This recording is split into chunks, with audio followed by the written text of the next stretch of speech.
We've been fighting a long time, and we have all lost so very much, so many loved ones gone. But you are not alone. There are pockets of resistance all around the planet. We are at the brink. You have no idea how important you are. If you're listening to this, you are the resistance. Ave Maria Stella, Dei Mater Alma, atque semper Virgo, Felix te porta. Your non-smartphone is up here.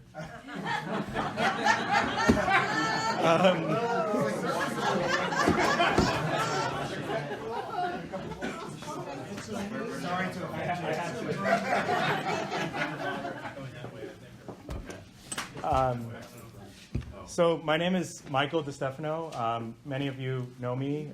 Some of you might have seen me present a similar talk or on a similar topic a month or so ago at the Polk County Republicans at the urging of Ted. This talk is going to be different. This is actually the talk that I wish I could have given there. That was a political audience. I'm not a political person. And I'd like to pull away from the tactics a bit. You know, I could talk about end-to-end encryption, and I will. It's pretty simple. I could explain it. There's a whiteboard there. Different privacy concerns and things like that of a technical nature.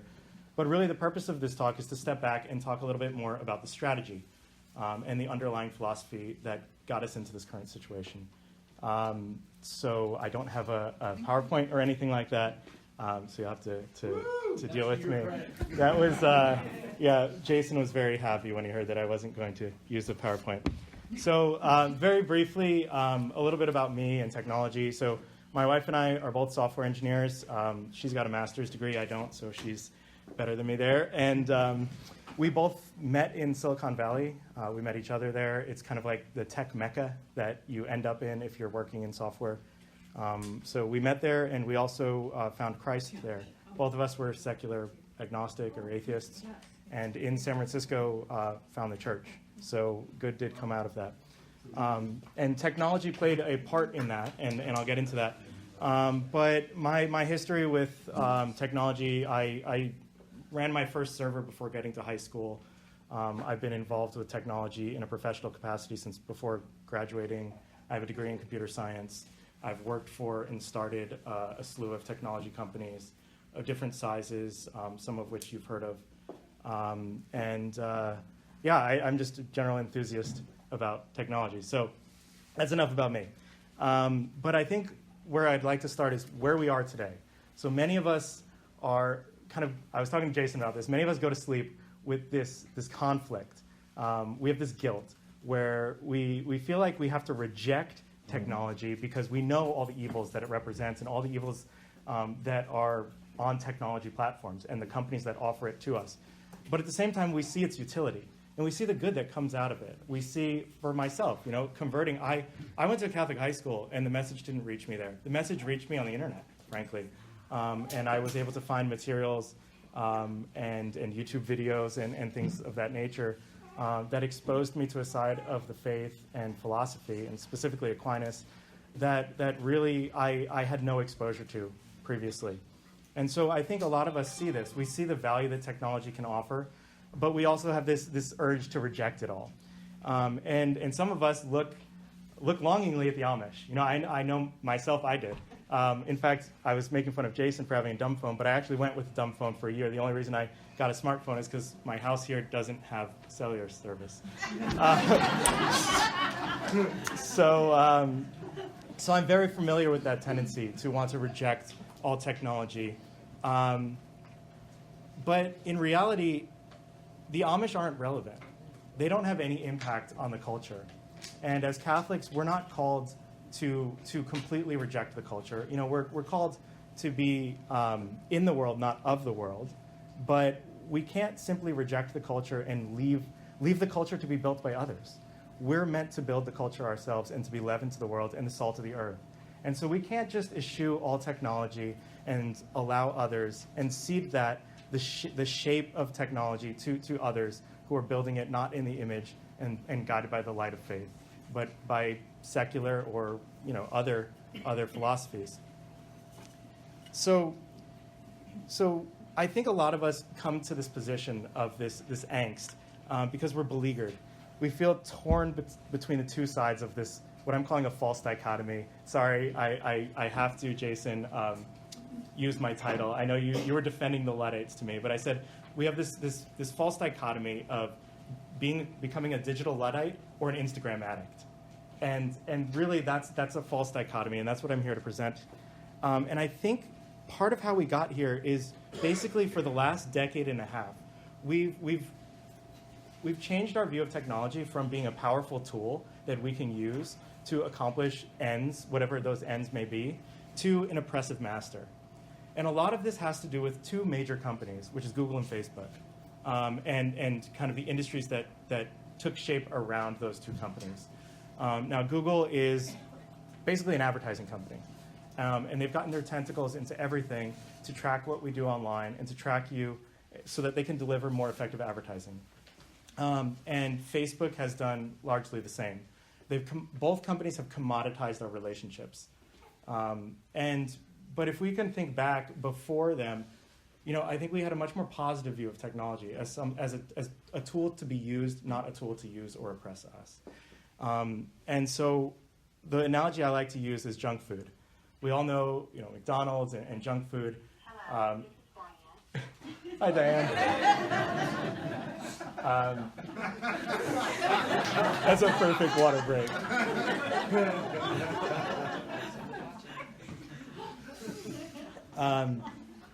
So the existence of junk food and the fact that junk food's not good for us doesn't mean that all food is bad.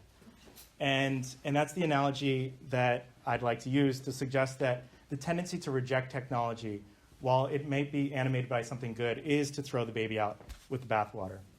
And I'd also like to say that that technology interrupts your talk. Yes. I'd also like to say that, despite many of our desire perhaps to go back to a simpler time, I don't think it's going to happen. I mean, after the Gutenberg press came out, we didn't go back.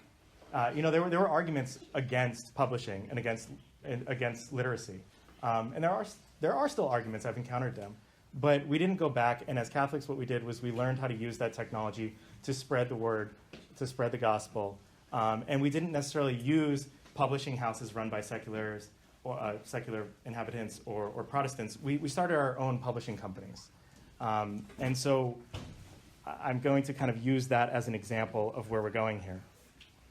So, and I think part of the reason why we feel this way is that we've become consumers of technology. For some reason, something has shifted. We went from, Catholics used to be innovators, right? I mean, the flying buttress created to support large structures, right? Large cathedrals.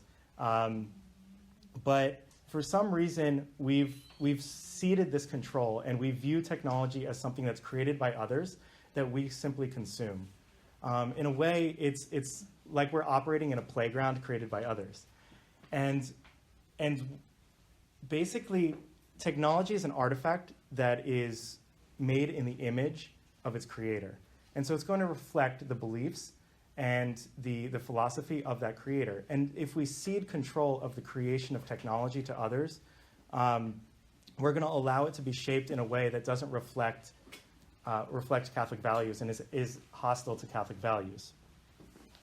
And so I'd like to draw our minds to the image of what's in Vatican City in the center. There's an obelisk.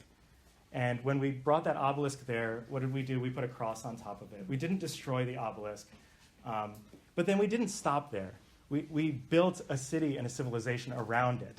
And so that's what I'm getting at here, is we don't simply need to replace all the technologies that exist, but we need to build new ones. And we need to gain our own confidence back that we can innovate, that we can create technology, and that if we're doing it right, if we're oriented towards God, that technology is going to take a different shape. And so an image that I like to use is a canvas. If we are artists and we get a canvas and we expect that canvas to be white, but instead we're given a black canvas, we're not going to be able to paint what we want it to be able to paint. And so we're using this canvas that's given to us, this black canvas that's given to us by other people who have created this technology. And we complain. We say, oh, I've been deplatformed and something like that. But in reality, it's like, imagine we walk into a mosque, right? And there's a spread, there's a gluten-free donuts for Jason's family and stuff. And we love the mosque, and we go in there, and we're participating in the community and everything. And then after a month or so, they start talking negatively about our Lord Jesus Christ. And we're surprised and angry. It's like, well, that's what we're doing. We're using these platforms created by others that were not created for us. They're not created in line with our values. And then we complain when they don't act in accordance with the way we want them to. But in reality, we've given them that control. We've ceded that control. And I'm here to tell you that this is not a technological problem. Like, most people don't realize, but the majority of technology that we use today was not built from scratch by these companies.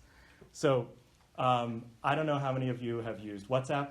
WhatsApp sold for, I believe, $30 billion. WhatsApp literally took an open source free piece of software called Jabber, it's now called XMPP, put an interface on top of it, and they restricted what was an open technology, and they made a lot of money doing it.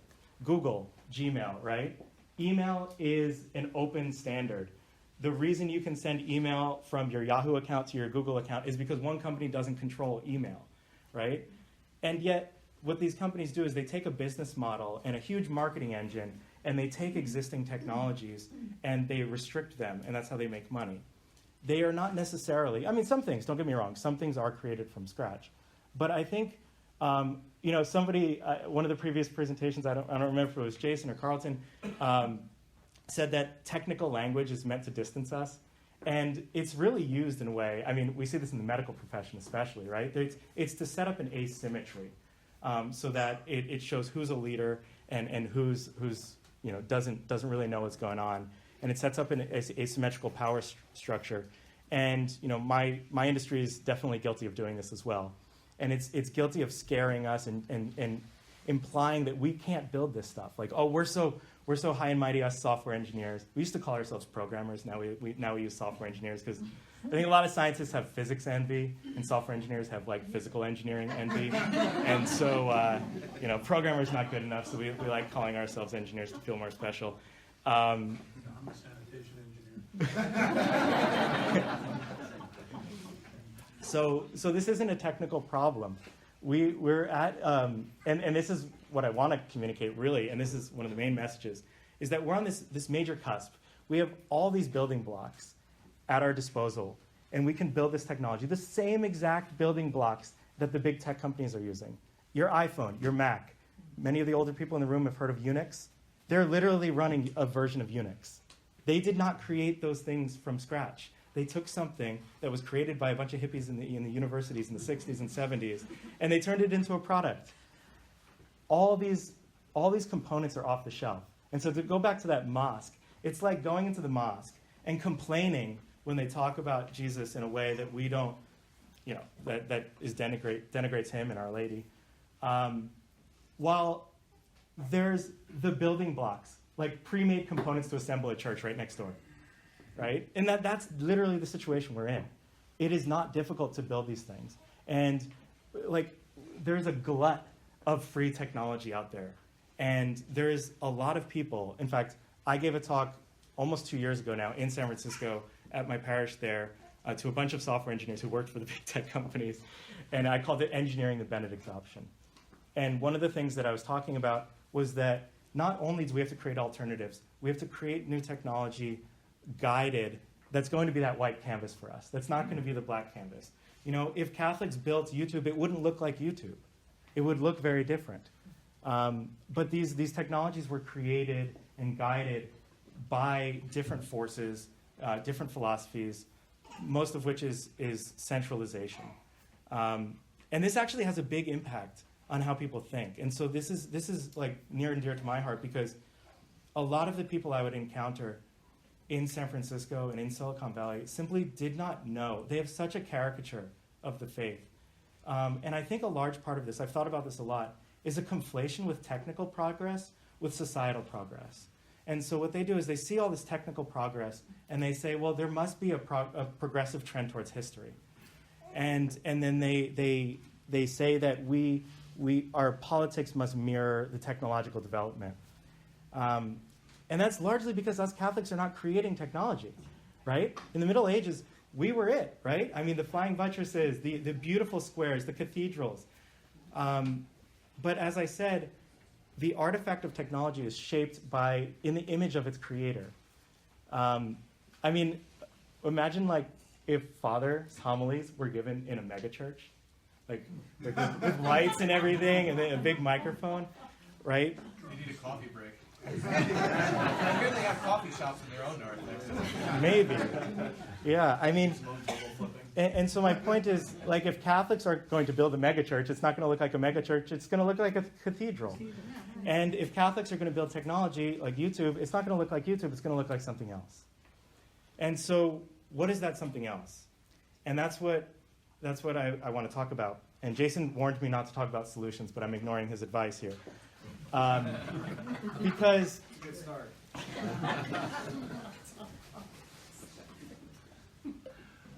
Because one of the tendencies that guides most technology development today is the theme of centralization. And a large part of this is a business reason, right? If you can centralize something, if you could be a choke point, you make a lot of money, right? But in reality, the internet and a lot of technologies were built with decentralization in mind. And one that we can really all relate to is email. Now, email, I think, is a perfect way to begin. And it's a perfect way to think about what I'm saying about decentralization. So no one company controls email. You can have a Google, a Gmail account, and you can send an email to a Yahoo account. Now, this is not the way that Facebook Messenger or WhatsApp or any of YouTube, Twitter, any of these companies work. They're all these independent little fiefdoms, right? And we're meant to be serfs that till the soil in those fiefdoms. And we don't get to benefit from the fruits of our labor in those little fiefdoms. They do. In fact, they are like a magazine has to produce the content to be able to sell ads, all right, so that people see it. We literally create the content for these advertising companies so that they can advertise on our own content. And not only that, they, without our consent, use what we're doing to analyze our behavior and then show us more and more direct advertising. And most people don't know this, but if Google doesn't, there's no people at Google reading all your emails, right? So like when people use this sort of fear mongering and saying Google's reading my emails, well, no, nobody's there reading your emails. But what they are doing is they have algorithms and analyzing the contents of your email. And then every time you go to a website with a YouTube embed or a click this to share on Facebook or something, like Facebook's able to track what you're doing there. Literally every website, a lot of Catholic websites. In starting this company that I did, I've talked to a lot of Catholic publications, and I was like, guys, like you're including all this stuff on your website. Your visitors to your website have not consented to be tracked by the content that you're putting on that website. The reason a lot of these websites are so slow nowadays is because when you go to a website, it used to be if you go to google.com, you're connecting to Google. Well, Google's a bad example because they're the ones who are the external thing. But let's say you go to NC Register, right? The contract is that you think, I'm going to NC Register. Like this is a relationship between me and NC Register. But what NC Register does by adding Google tracking pixels, Facebook tracking pixels, all these other things, what they're doing is they're inviting other people into this relationship without asking you. And this lack of consent, I think, is a big problem that's poisoned our view of technology. Like I said, we used to view technology as something that was empowering, and now we view it as this oppressive master. And it's these bad behaviors that have really poisoned the well for us. And we need to get away from that thinking. And, Catholic social teaching says that we may not do an evil so that a good may come of it. We can never, the ends never justifies the means. And that's what I'm trying to communicate to a lot of these publications and other Catholic websites is like, you guys need to stop doing this because yeah, you might argue that you're reaching more eyeballs. That's the term that they use in Silicon Valley. You're reaching more eyeballs by doing this. But in reality, if you're doing these morally compromised behaviors in order to do that, like you're part of the problem here. So we really need to build technologies informed by our faith, informed by Catholic principles, and not cede control of the creation and the shaping of our technological future to people who view us as anachronisms. And not only, like, a large part of the good of technology since Catholics began using it is evangelization. As I said, I myself, a lot of my friends in San Francisco especially, who are in this milieu, are reached by the new, quote unquote, new evangelization on these tech platforms. But it's also evangelical. The true, the good, the beautiful are evangelical. And innovation done rightly oriented, is evangelical. Because a lot of people who are in these innovative fields view Catholics as backwards and not innovative. But in reality, we are the ones who should be building the technology. And we're the ones who have the proper telos, right? The proper ends towards which to orient it. And we need to stop ceding control of this and really start building things for ourselves. And so that's where decentralization comes in. Like I said, we have this glut of existing technology, these glut of Lego pieces, more than Lego pieces. These are like pre-assembled Lego helicopters, and we can assemble the city. Like, it's not just the individual bricks. A lot of these are largely made components, right? And getting back to email. Email is this decentralized technology, and I think that's where it starts. We talked about the principle of subsidiarity and how things handled at the local level. The problems should be handled at the smallest level possible.